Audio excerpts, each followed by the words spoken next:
Hey guys, how's it going?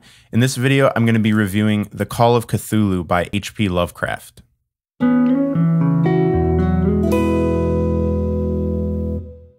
So this is the first thing that I've read by H.P. Lovecraft, and I actually read it in this version, but not this version. But this one isn't quite as pretty as this one, and this one's really cool looking, so I wanted to show off this version of it.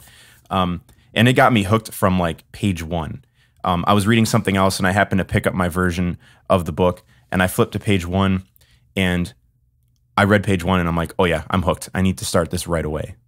The story follows Francis Wayland Thurston, who is recounting in first person the findings of his great uncle George Gamow Angle, who was a ancient language professor at Brown University.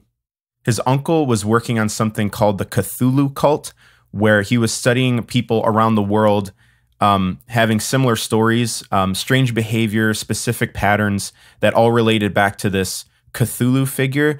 And since they all happened within about a 1 month period, he started to notice this pattern that was very rapidly starting to catch on.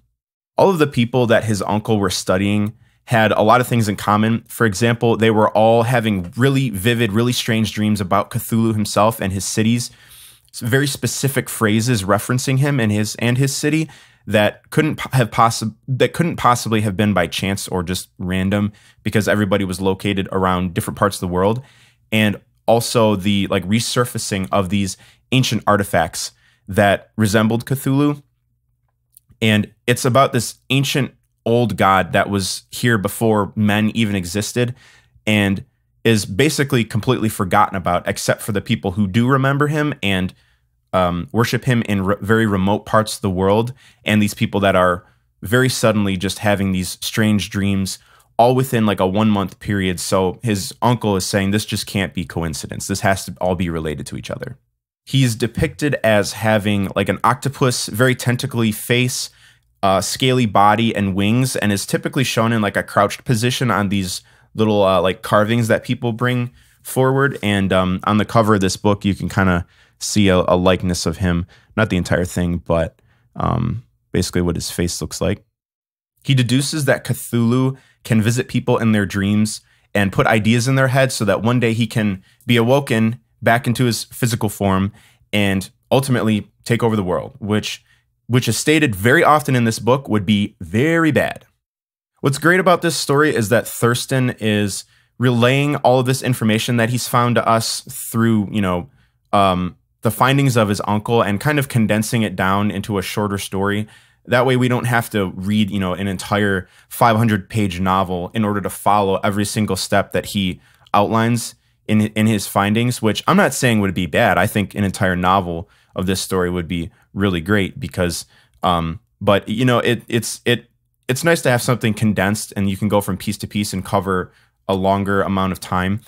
Because the world that H.P. Lovecraft has created, like a haunting world, not only because of Cthulhu, but also because of his followers, and his followers are pretty scary.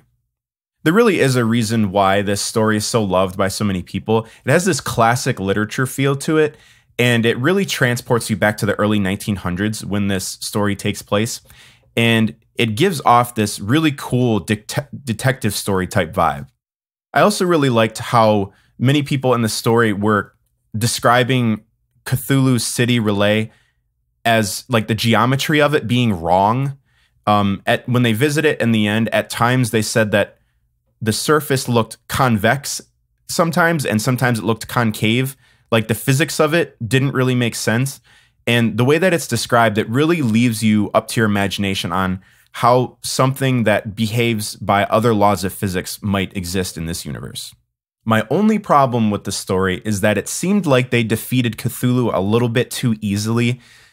Very often throughout the story, they reference him as basically being unstoppable if he had ever been reawoken again. But when they reach him at the end, they defeat him within like 5 minutes, it seems, of him waking up.